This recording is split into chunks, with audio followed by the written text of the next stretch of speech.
할렐루야, 상성도 여러분, 사순절 잘 보내고 계십니까? 우리는 또 이제 고난주간을 지금 보내고 있습니다.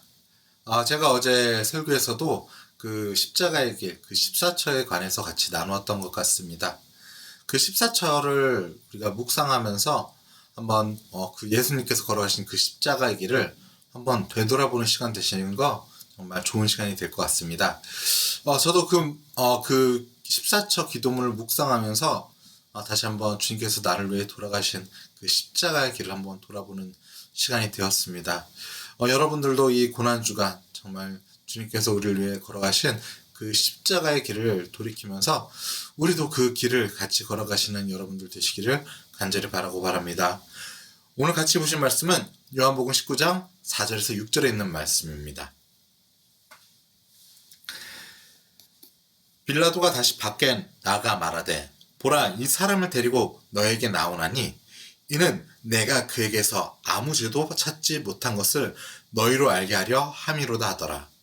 이에 예수께서 가시관을 쓰고 자색 옷을 입고 나오시니 빌라도가 그들에게 말하되 보라, 이 사람이로다 하매 대제사장들과 아랫사람들이 예수를 보고 소리질러 이르되 십자가에 못 박으소서, 십자가에 못 박으소서 하는지라. 빌라도가 이르되 너희가 친히 데려다가 십자가에 못 박으라. 나는 그에게서 죄를 찾지 못하였노라. 아멘. 오늘 말씀의 제목은 빌라도가 보는 예수라는 제목으로 같이 말씀을 나눌까 합니다. 빌라도라는 인물은 기독교에 있어서 많은 논란이 있는 인물입니다. 첫 번째로는 사도신경에 나오는 빌라도에게 고난을 받사 십자가에 못 박았다는 것이 정말 빌라도의 의도였나 하는 의문이 있습니다. 하지만 이 내용에 관해서는 사형에 관한 최종 권한이 유대인에게는 없고 그 권한이 있던 자가 빌라도였다는 것은 사실 이게 어느 정도는 맞다고 할 수 있습니다. 그렇다면 빌라도는 예수를 풀어주고 싶었을까요? 이것에 관해서도 두 가지 해설이 존재합니다. 하나는 빌라도가 예수의 생애는 관심이 없었고 풀어주려고 했던 것은 당시 빌라도가 유대인들과 사이가 좋지 못하였는데 예수를 욕보이고 풀어줌으로써 유대인들의 체면을 깎으려고 했다는 의견도 있습니다. 또 마태복음 27장 19절에 아내의 전가를 받은 빌라도가 아내가 이렇게 전가를 보냈습니다. 당신은 그 무지한 사람의 일에 관여하지 마십시오. 긴밤에 저는 그 사람의 일로 꿈자리가 몹시 사나웠습니다. 라고 당부하였습니다. 이는 후세에 추가되었을 가능성이 있다고도 합니다. 그리고 빌라도에 관해서도 회심했다는 말과 빌라도 자신이 주교가 되었다는 전설, 그리고 그의 아내는 예수를 믿었다는 말 등 다양한 전승이 있고요. 이집트 코트교와 에티오피아 정교회 같은 경우에는 빌라도의 아내로 예상되는 클라디오스 플루클라라는 여성을 성녀로 모시고 있습니다. 그리고 빌라도의 보고서라는 글도 한동안 유행했지만 이 글은 위작으로 판명되었다고 합니다. 이만큼 빌라도는 기독교 역사에 있어서 큰 영향력을 끼치고 평가도 다양한 것 같습니다. 그런데 빌라도가 보기에 예수는 어떤 사람으로 보였을까요? 그가 보기에 예수라는 존재는 어느 깡촌에서 태어난 젊은이가 왜 이렇게 소요를 일으키는지 궁금했을 것 같습니다. 그렇다고 그가 예수에게 자유로운 마음을 품었을까요? 그렇지는 않을 것 같습니다. 오늘 본문 5절에서 예수께서 가시관을 쓰고 자색 옷을 입고 나오시니 빌라도가 그들에게 말하되 보라, 이 사람이로다 한 것은 유대인들을 놀리려고 한 것입니다. 그러면서 반복적으로 난 저 사람에게서 죄를 못 찾겠다라고 말합니다. 그러면서 자색옷과 왕관을 씌움으로 너희의 왕이다 라고 조롱하고 있는 것입니다. 어찌 보면 예수라는 존재가 안 그래도 자신을 귀찮게 하는 유대인들을 괴롭힐 좋은 도구로 여길 수도 있는 것 같습니다. 하지만 빌라도는 정치를 할 줄 아는 사람이었습니다. 유대인들을 놀리는 것도 좋지만 소요가 더 심해지는 것 같자 그는 예수를 유대인에게 넘깁니다. 그러면서 데려가다 너희 손으로 십자가에 못 박으라고 하면서 넘겨주고 죽이는 것을 용인한 것입니다. 그런데 여러분이 저 자리에 있었다면 어떻게 했을까요? 예수를 살렸을까요? 아니면 빌라도처럼 유대인들에게 내어주었을까요? 아마 제가 저 자리에 있었다면 사실은 예수라는 인물에 대해서 큰 관심을 갖지 않았을 것 같습니다. 그리고 제가 그 자리에 있었다면 예수를 내어주는 것이 저에게는 편한 선택이었을 것 같습니다. 우리의 모습에 이런 빌라도의 모습과 비슷한 부분들이 많이 있는 것 같습니다. 사역자로 살면서 교회에서 이런 모습들을 가끔 본 것 같습니다. 이전에도 말했지만 교회 안에 사역자들이 불편해하는 교우들이 분명 존재합니다. 불편하게 생각하는 사연은 다양하게 있지만 그럴 때 사역자들이 그 교우들을 어떻게 대할까요? 만나기를 꺼려하고 대화하기보다는 피하려 하는 모습들을 자주 발견하게 되는 것 같습니다. 반복적으로 저렇게 하다 어느 순간 그 교우는 교회에서 만나기 어렵게 되는 상황들을 종종 보게 되는 것 같습니다. 저도 이전 교회에서 아픈 교우를 알고 있었는데 저는 교구 담당이 아니었기 때문에 접점이 없었습니다. 하지만 제가 사임하고 소천하기 직전까지도 연락이 가끔씩 저에게 왔습니다. 연락이 왔을 때 이전 교회에 연락하여 그 성도님의 상황들에 대해서는 계속 전달을 해드렸던 것 같습니다.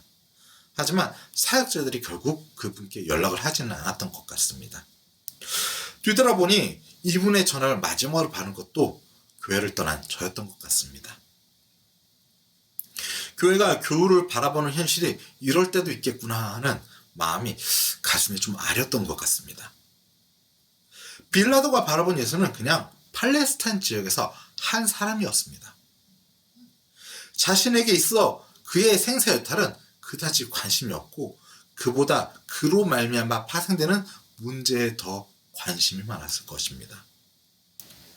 우리 교회도 이러한 모습들을 하고 있지는 않나요?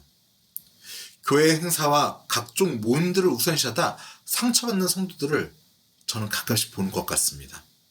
그런데 생각보다 사역자나 교회가 그들에 대해서 생각하지 않습니다. 사회는 더합니다. 우리가 그리스도인으로서 갖춰야 할 덕목인 인애와 긍휼의 마음이 우리 교회들에 더 필요한 것 같습니다. 왜냐하면 우리에게 그것이 없기 때문입니다. 예수님은 지극히 작은 자 하나에게 한 것이 곧 내게 한 것이라고 말씀하셨는데 우리의 시야가 변화되어야 된다는 것입니다. 연약한 자, 좀 마음이 불편한 자들이 우리에게 그들을 더 섬기라고 보내준 천사들일 수도 있는 것입니다. 빌라도는 예수를 살릴 수 있었지만 하지만 그것에 관심도 없었고 정치적 결정을 통해서 이득을 취할 생각이 더 많았습니다. 하지만 그리스도의 성도라는 우리는 그렇게 하지 않아야 되지 않을까요? 세상의 가치와 논리가 교회에 너무 많이 들어왔습니다. 우리가 우선시하는 것은 공동체를 통해 배려하고 그것으로 지체가 회복되는 것입니다. 반대로 교회에 동원되고 봉사를 강요하고 결국 이러한 것들이 쌓여 상처받는 그런 성도들. 교회는 자신들이 한 치적을 자랑하기 바쁜 모습들. 저는 이런 모습을 보면서 우리 교회가 왜 이렇게 되었을까 가끔 생각합니다. 그렇게 우리 교회가 한 것들이 무슨 은혜가 있나요? 자랑하고 싶은 모습만 있는 것은 아닐까요? 우리 말 중에 왼손이 한 것을 오른손이 모르게 하라는 말이 있습니다. 이것은 우리가 한 것이 중요한 게 아니라 우리의 선행이 드러나는 것이 아니라 단지 모르게 하는 것, 그것이 더 은혜가 되는 것이 아닐까요?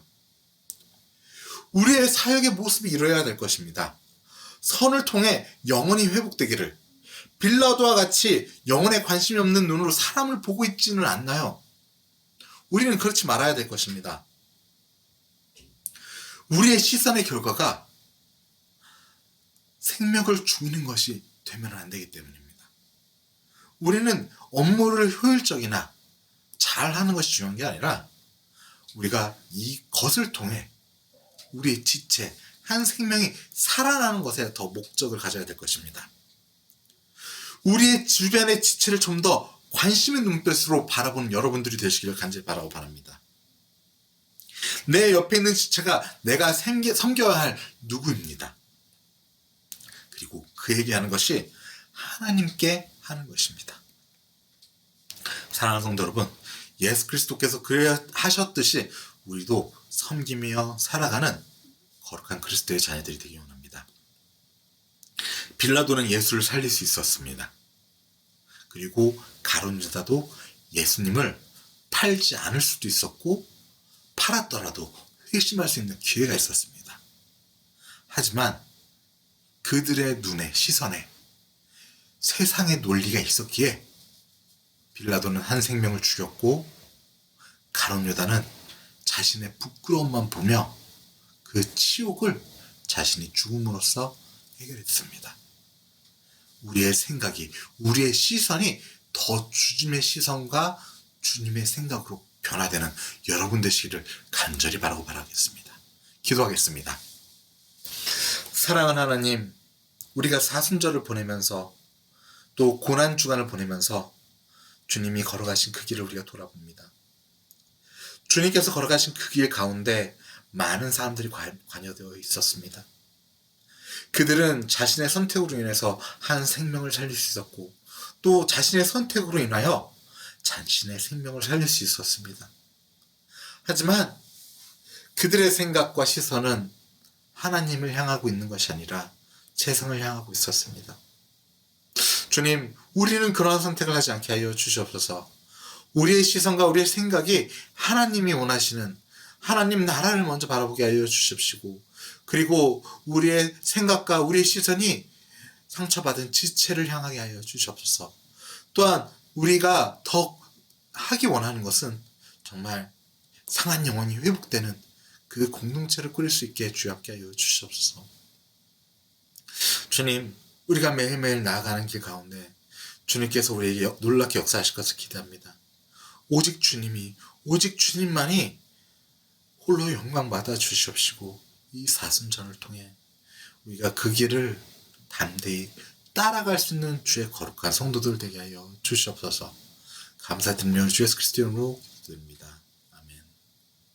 사랑하는 성도 여러분, 우리가 사순절을 통해서 이 고난주간을 통해서 정말 변화되는 여러분들이 되시길 간절히 바랍니다. 우리가 변화해야 되는 것은 우리의 시선이 변화되어야 되고 우리의 생각이 변화되어야 됩니다. 우리의 시선은 그리스도의 시선으로, 우리의 생각은 성령님을 통해서 어찌 살아가야 되는지, 그리스도의 마음이 무엇인지 우리가 알아감을 통해서 우리가 변화되어야 될 것입니다. 사랑하는 성도 여러분, 사순절과 고난주간을 통해서 정말 주님을 깊게 경험하시는 여러분 되시기를 간절히 바라겠습니다.